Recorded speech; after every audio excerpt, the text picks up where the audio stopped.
तारीफ़ करने की आदत डालें। दूसरों को यह बताने का नियम बना लें कि आप उनके किए काम की तारीफ़ करते हैं। कभी भी किसी को भी यह महसूस न होने दें कि आप उसके काम को रूटीन काम मान रहे हैं। गर्मजोशी से सच्ची मुस्कुराहट के साथ तारीफ़ करें। मुस्कुराहट से दूसरों को पता चलता है कि आप उनकी तरफ ध्यान दे रहे हैं और आप उन्हें देखकर खुश हुए हैं। दूसरों को यह बताकर उनकी तारीफ़ करें कि आप उन पर कितने निर्भर हैं। गंभीरता से बोला गया इस तरह का वाक्य, जिम मैं नहीं जानता कि तुम्हारे बिना मेरा कैसे काम चल पाता है, लोगों को उनके महत्व का एहसास करा देता है और इसके बाद वे आपके लिए पहले से ज़्यादा और बेहतर काम करते हैं। सच्ची व्यक्तिगत तारीफ़ करने की आदत डालें। लोग तारीफ़ सुनना पसंद करते हैं, चाहे किसी की उम्र 2 साल हो या 20 साल, 9 साल हो या 90 साल। हर मनुष्य तारीफ़ का भूखा होता है। उसे यह विश्वास दिलाया जाना चाहिए कि वह अच्छा काम कर रहा है, कि वह महत्वपूर्ण है। ऐसा न लगने दें कि आप केवल बड़ी उपलब्धियों की ही सराहना करते हैं। छोटी छोटी बातों पर लोगों को तारीफ़ का उपहार दें। उनकी वेशभूषा, उनके काम करने का तरीका, उनके विचार, उनकी वफादारी, उनकी मेहनत। उपलब्धियों पर लोगों को चिट्ठी लिखकर उनकी तारीफ़ करें। किसी विशेष सफलता पर फ़ोन करें या मिलने जाएं। यह सोचने में अपना समय या अपनी मानसिक ऊर्जा बर्बाद न करें कि कौन से लोग बेहद महत्वपूर्ण हैं, कौन से महत्वपूर्ण नहीं हैं या कौन से महत्वहीन हैं। किसी के साथ कोई भेदभाव ना करें। हर व्यक्ति, चाहे वह स्वीपर हो या कंपनी का वाइस प्रेसिडेंट, आपकी नज़रों में महत्वपूर्ण है। किसी के साथ घटिया व्यवहार करके आप उससे बढ़िया परिणाम की उम्मीद नहीं कर सकते। लोगों को नाम लेने की आदत डालें। हर साल चतुर निर्माता दूसरे निर्माताओं से ज़्यादा ब्रीफकेस, पेंसिल, बाइबल और सैकड़ों दूसरे सामान बेच लेते हैं। कारण यह होता है कि वे अपने सामान पर खरीदार का नाम लिख देते हैं। लोगों को अपने नाम का संबोधन अच्छा लगता है। जब किसी का नाम लिया जाता है तो इसे ऐसा लगता है जैसे उसके कानों में शहद घोल दिया गया हो। आपको 2 खास बातों का ध्यान रखना चाहिए। नाम का उच्चारण सही करें और उसकी स्पेलिंग में गलती ना करें। अगर आप गलत उच्चारण करते हैं या गलत स्पेलिंग लिखते हैं तो सामने वाला व्यक्ति समझ सकता है कि आपकी नज़रों में उसका कोई महत्व नहीं है। एक और बात का ध्यान रखें, जब भी आप ऐसे लोगों से बात करें जिन्हें आप ठीक से ना जानते हों तो नाम के पहले उचित संबोधन मिस, मिस्टर या मिसेस लगाना ना भूलें। आपके ऑफिस का चपरासी जॉन्स के बजाय मिस्टर जॉन्स कहा जाना ज़्यादा पसंद करता है। यही आपके अधीनस्थ कर्मचारी के बारे में भी सही है। यही हर तरह के, हर जगह के लोगों के बारे में सही है। इन छोटे छोटे टाइटल से लोग अपने आप को बहुत महत्वपूर्ण समझने लगते हैं। प्रशंसा को झपटने के बजाय इसका निवेश करें। हाल ही में मैं एक कंपनी के कार्यक्रम में अतिथि के रूप में गया। उस शाम डिनर के बाद कंपनी के वाइस प्रेसिडेंट ने 2 डिस्ट्रिक्ट मैनेजर्स को पुरस्कार देने की घोषणा की। इनमें से एक पुरुष था और दूसरी महिला थी। इन दोनों ही मैनेजर्स के संगठनों ने उस साल सर्वश्रेष्ठ प्रदर्शन किया था। फिर वाइस प्रेसिडेंट ने इन मैनेजर से कहा कि वे 15 मिनट में लोगों को यह बताएं कि उनके संगठनों ने यह काम इतनी अच्छी तरह कैसे किया। पहला डिस्ट्रिक्ट मैनेजर, मुझे बाद में पता चला कि उसे 3 महीने पहले ही मैनेजर बनाया गया था, इसलिए वह अपने संगठन के शानदार प्रदर्शन के लिए आंशिक रूप से ही जिम्मेदार था। उठा और उसने लोगों को बताया कि उसने ऐसा किस तरह किया।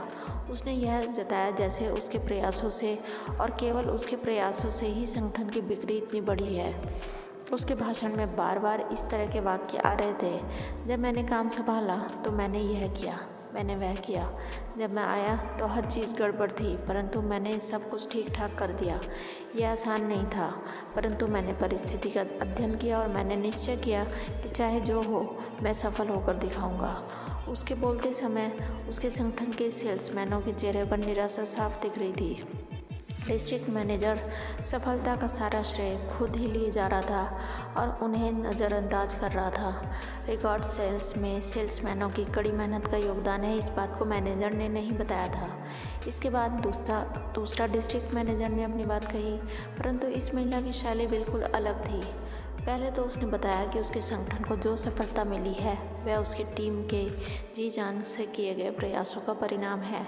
इस सफलता के असली हकदार तो उसके सेल्समैन हैं। इसके बाद उस मैनेजर ने अपने हर सेल्समैन को खड़े होने के लिए कहा ताकि वह हर एक को इसके प्रयास के लिए बधाई दे सके, उसकी तारीफ़ कर सके। दोनों के व्यवहार में कितना फ़र्क था। पहले मैनेजर ने वाइस प्रेसिडेंट की तारीफ़ झपट कर रख ली और खुद ही पूरी तारीफ़ हड़प कर गया उसके ऐसा करने से। उसके अपने ही लोग इससे चिढ़ गए। उसके सेल्समैनों का मनोबल कम हो गया। दूसरे मैनेजर ने तारीफ़ को अपने सेल्समैनों में बांट दिया, जिससे उनका मनोबल बढ़ गया और वे भविष्य में ज़्यादा अच्छा काम करने के लिए प्रेरित हुए। यह मैनेजर जानती थी कि ज़्यादा लाभ कमाने के लिए पैसे की जगह तारीफ़ का भी निवेश करना चाहिए। वह जानती थी कि सेल्समैनों की इस तरह तारीफ़ करने से वे अगले साल और ज़्यादा मेहनत करेंगे। याद रखें, प्रशंसा ही शक्ति है। अपने सुपीरियर से मिलने वाली तारीफ़ का निवेश करें। अपने अधीनस्थों तक उस तारीफ़ को पहुंचा दें ताकि वे भविष्य में बेहतर काम करने के लिए प्रेरित हों। जब आप तारीफ़ बांटते हैं तो आपके अधीनस्थ यह समझ लेते हैं कि आप उन्हें मूल्यवान समझते हैं, उन्हें महत्व देते हैं। यहाँ एक दैनिक अभ्यास दिया जा रहा है जिसके बहुत ज़्यादा लाभ होते हैं। अपने आप से हर दिन यह पूछें, मैं अपनी पत्नी और परिवार को सुखी बनाने के लिए आज क्या कर सकता हूँ। ये बहुत आसान लगता है, परंतु यह बड़े काम का नुस्खा है। एक शाम मैं सेल्स ट्रेनिंग कार्यक्रम में ये चर्चा कर रहा था, सफल सेल्समैन बनने के लिए सही घरेलू माहौल कैसे बनाएं। अपनी बात को समझाने के लिए मैंने सेल्समैनों से पूछा जो सभी शादीशुदा थे, आखिरी बार क्रिसमस को, अपनी शादी की सालगिरह को या अपनी पत्नी के जन्मदिन को छोड़कर आपने कब उसे कोई ख़ास तोहफा दिया था। मैं भी जवाबों को सुनकर हैरान रह गया। 35 सेल्समैन में से सिर्फ एक ने पिछले महीने अपनी पत्नी को तोहफा दिया था। समूह में से कईयों का जवाब था 3 से 6 महीने पहले, और 1/3 का जवाब था मुझे याद नहीं कि मैंने उसे कभी तोहफा दिया हो। कल्पना कीजिए, और इसके बाद भी कई लोग यह ताज्जुब करते हैं कि उनकी पत्नी उनके साथ वैसा व्यवहार नहीं करती जैसे सिंहासन पर बैठे सम्राट के साथ किया जाता है। मैं इन सेल्समैनों को यह समझाना चाहता हूँ कि सच्चे दिल से दिए गए तोहफे में जादू की ताकत होती है। अगली शाम को मैंने एक फूल वाले को सत्र के आखिर में बुलवा लिया। मैंने उसका परिचय अपने सेल्समैनों से करवाया और कहा कि मैं चाहता हूँ आप आज यह देखें कि तोहफा देने से घरेलू माहौल किस तरह सुधारा जा सकता है। मैंने इस फूल वाले से कहा कि वह आपको एक गुलाब का फूल सिर्फ 50 सेंट में उपलब्ध कराए। अगर आपके पास 50 सेंट ना हो या आप सोचते हो कि आपकी पत्नी इस लायक नहीं है और इस पर इतनी बड़ी रकम खर्च की जाए, इस बात पर वे सब हंसे, तो मैं अपनी तरफ से इसके लिए गुलाब खरीद दूँगा। मैं आपसे सिर्फ यही चाहता हूँ कि आप गुलाब लेकर अपनी पत्नी के पास जाएं और कल शाम को आराम आकर बताएं कि इससे उस पर क्या असर हुआ। और हाँ, इसे यह मत बताना कि आपने उस गुलाब उसके लिए कैसे और क्यों खरीदा। वे समझ गए। बिना बात के हर व्यक्ति ने अगली शाम को आकर बताया कि 50 सेंट के छोटे से निवेश से उसकी पत्नी खुश हो गई। अपने परिवार के लिए अक्सर कुछ खास करें। ज़रूरी नहीं है कि आप कोई महंगा तोहफा ही खरीदें। महत्व इस बात का होता है कि आपको उनकी याद रही। ऐसा कुछ जो आपके परिवार के प्रति आपका प्रेम या परवाह प्रदर्शित करे कारगर होता है। अपने परिवार को अपनी टीम में शामिल करें, उसका सुनियोजित रूप से ध्यान रखें। इस व्यस्त भागदौड़ भरे युग में कई सारे लोग अपने परिवार के लिए समय निकाल पाने में असमर्थ हैं, लेकिन अगर हम योजना बनाकर चलें तो अवश्य ही समय निकलेगा।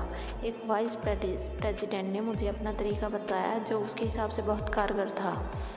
मेरे काम में बहुत जिम्मेदारियां और हर शाम को ढेर सारा काम घर ले जाने के अलावा मेरे पास कोई विकल्प नहीं होता, परंतु मैं अपने परिवार को अनदेखा या नज़रअंदाज नहीं करता, क्योंकि वही तो मेरे जीवन का सबसे महत्वपूर्ण हिस्सा है। उन्हीं के लिए तो मैं इतनी कड़ी मेहनत कर रहा हूँ। मैंने एक टाइम टेबल बना लिया है जिससे मैं अपने परिवार पर भी पूरा ध्यान दे पाता हूँ और अपने काम पर भी। हर शाम 7:30 से 8:30 बजे तक मैं अपने दोनों बच्चों को समय देता हूँ।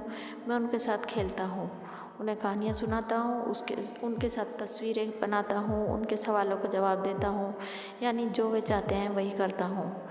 इस 1 घंटे के बाद मेरे बच्चों को जो संतोष होता ही है, मैं भी पूरी तरह तरोताज़ा हो जाता हूँ। 8:30 पर वे सोने चले जाते हैं और मैं 2 घंटों तक काम करता हूँ। 10:30 बजे पर मैं अपना काम बंद कर लेता हूँ और 1 घंटा अपनी पत्नी के साथ बिताता हूँ। हम बच्चों के बारे में, उसके कामकाज के बारे में, भविष्य की योजनाओं के बारे में बात करते हैं। दिन खत्म होने के लिए यह 1 घंटा बहुत शानदार साबित होता है। मैं रविवार को पूरी तरह अपने परिवार के लिए सुरक्षित रखता हूँ। पूरा दिन उनका होता है। मैं अपने परिवार की तरफ पूरा ध्यान देने के लिए योजना बनाता हूँ, जो न सिर्फ उनके लिए अच्छा है बल्कि मेरे लिए भी अच्छा है। इससे मुझे नई ऊर्जा मिलती है। पैसे कमाना चाहते हैं, इसके लिए सेवा भाव विकसित कीजिए। ये पूरी तरह स्वाभाविक है। वास्तव में ये बहुत अच्छी बात है कि पैसा कमाया जाए और दौलत इकट्ठी की जाए।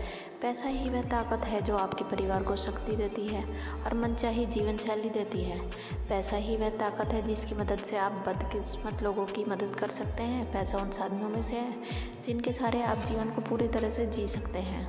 एक बार एकर्स ऑफ डायमंड के लेखक महान पादरी रसेल एच कार्नवेल की आलोचना हुई। आलोचना का कारण यह था कि रसेल लोगों को पैसा कमाने के लिए प्रेरित करते थे। अपनी आलोचना के जवाब में उन्होंने कहा, पैसे से ही आपकी बाइबल छपी है, पैसे से ही आपके चर्च बने हैं, पैसे से ही आपके मिशनरीज को भेज पाए हैं, अपने पादरियों को भी आप पैसा देते हैं। और अगर आप उन्हें पैसा देना बंद कर देंगे तो आपके पास ज़्यादा पादरी भी नहीं बचेंगे।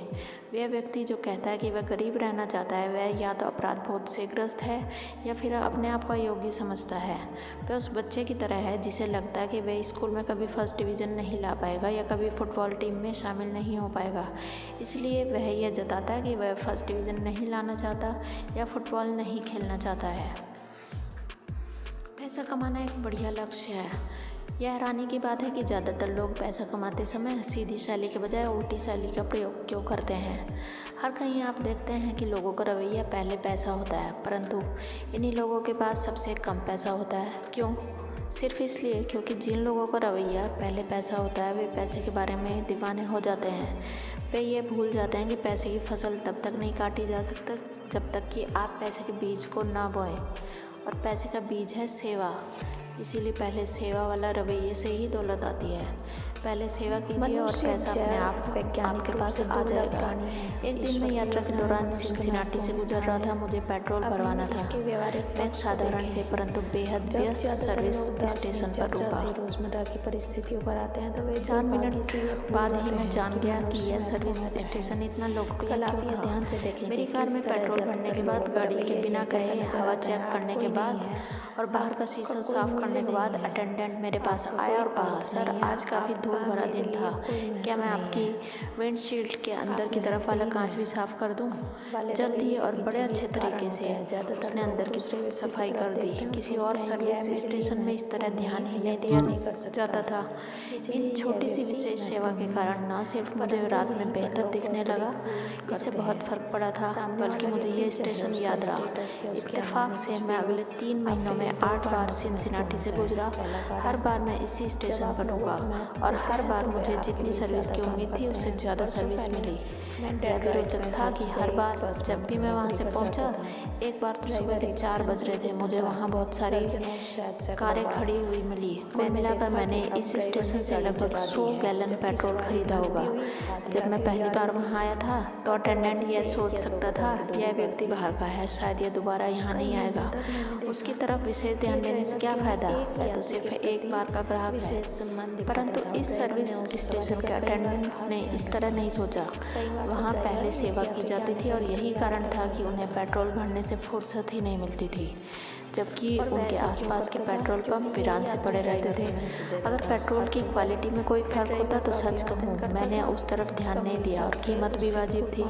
फ़र्क सिर्फ सेवा भाव का था और यह स्पष्ट था कि सेवा भाव के कारण ही उन्हें काफ़ी फ़ायदा भी हो रहा था। जब मेरी पहली यात्रा में अटेंडेंट ने मेरी विंडशील्ड को अंदर से साफ किया तो उसने पैसे का एक बीज बो दिया।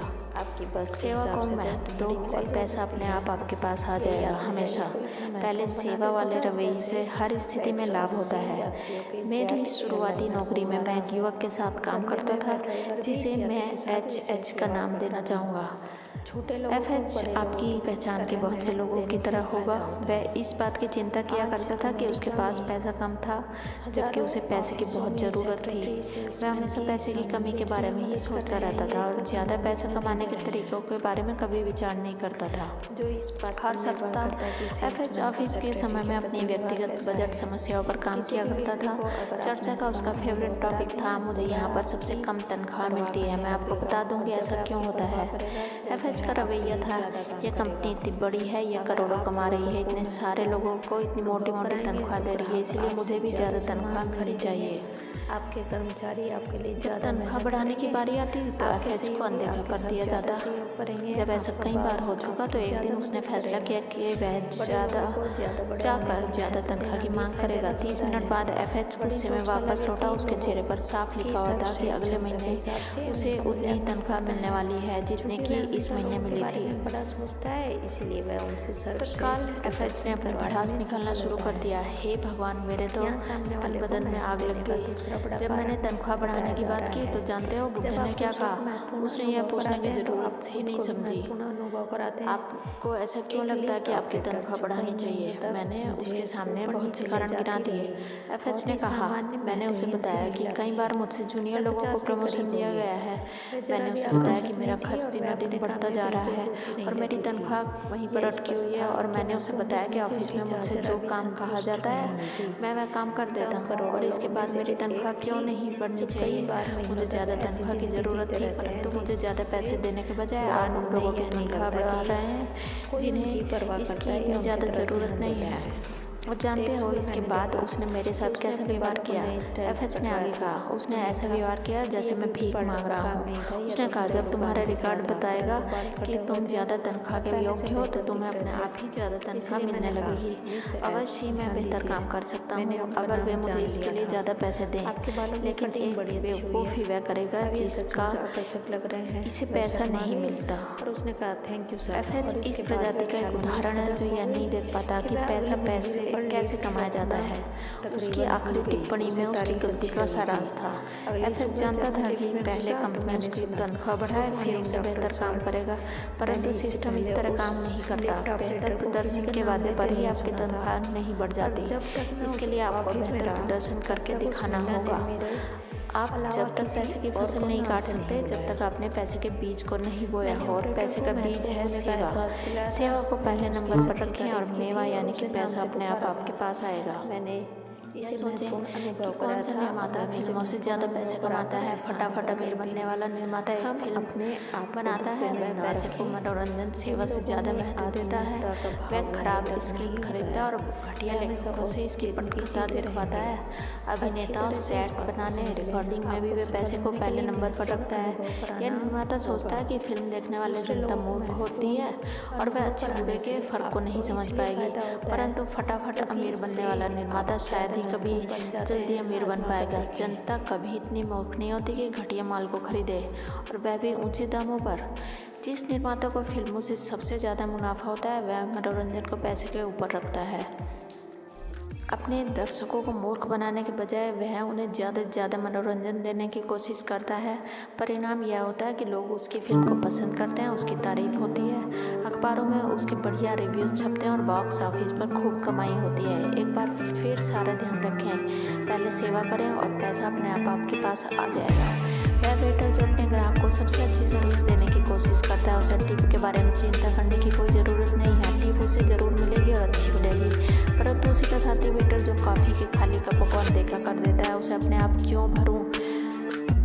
वैसे भी यह लोग ज़्यादा टिप देने वाले नहीं दिख रहे हैं। ऐसे वेटर को ज़्यादा टिप कौन देगा? जो सेक्रेटरी अपने पास की उम्मीद से बेहतर लेटर टाइप करके दिखाती है उसकी भविष्य की तनख्वाह अच्छी ही होगी, परंतु जो सेक्रेटरी सोचेगी थोड़ी बहुत गलतियों के बारे में चिंता क्यों करूं, आखिर $65 प्रति सप्ताह में आप मुझसे क्या उम्मीद करते हैं? उसे आगे भी $65 प्रति सप्ताह ही मिलते रहेंगे। वह सेल्समैन जो अपने ग्राहक की मन लगाकर सेवा करता है, उसे अपने ग्राहक के खोने या छिन जाने का कोई डर नहीं होना चाहिए। यहाँ तक एक आसान परंतु सशक्त नियम दिया जा रहा है जो आपको बताएगा कि आप किस तरह पहले सेवा का रवैया रखें। लोग जितनी उम्मीद करते हैं लोगों को हमेशा उससे ज़्यादा दें। थोड़ा अतिरिक्त देने से आप पैसे का बीज बो देते हैं। देर तक रुककर इच्छा से काम करना और डिपार्टमेंट के सामने आई किसी मुश्किल समस्या को दूर करना भी पैसे का बीज बोना है। ग्राहक की अतिरिक्त सेवा कर देना भी पैसे का बीज बोना है, क्योंकि इससे ग्राहक आपके पास बार बार आता है। कार्य क्षमता को बढ़ाने के लिए नए विचार बताना भी पैसे का बीज बोना है। पैसे के बीज से पैसे का पेड़ उगता है और पैसे के फल लगते हैं, परंतु पैसे के इस बीज का नाम है सेवा। इसीलिए सेवा को बो दें और पैसे की फसल काटें। हर दिन कुछ समय इस सवाल का जवाब देने में बिताएं, मैं किस तरह अपेक्षा से ज़्यादा करके दिखा सकता हूँ, और फिर दिमाग में जो जवाब आए उस पर अमल करें। सेवा को पहले नंबर पर रखें और पैसा अपने आप आपके पास आ जाएगा। संक्षेप में, सफलता की तरफ आगे ले जाने वाले रवैये को विकसित करें। मुझ में उत्साह है का रवैया विकसित करें। आप में जितना उत्साह होगा आपको उतने ही अच्छे परिणाम मिलेंगे। आप 3 तरह से अपने उत्साह को भर सकते हैं। गहराई में जाएं, हर काम दिल से करें, अच्छी खबर फैलाएं। आप महत्वपूर्ण हैं का रवैया विकसित करें। जब आप लोगों को महत्वपूर्ण अनुभव कराते हैं तो लोग आपके लिए ज़्यादा काम करते हैं। 3 बातें याद रखें। हर मौके पर तारीफ करें, लोगों को महत्वपूर्ण अनुभव कराएं, लोगों को उनके नाम से बुलाएं। पहले सेवा वाला रवैया विकसित करें, पैसा अपने आप आपके पास आ जाएगा। हर काम में यह नियम बना लें, लोग आपसे जितनी उम्मीद करते हैं आप उससे ज़्यादा ही देंगे। इस वीडियो में इतना ही। हमारे नेक्स्ट वीडियो में इससे आगे का पार्ट आप देखें 9A। हमारे सभी व्यूअर्स और सब्सक्राइबर्स का बहुत बहुत धन्यवाद।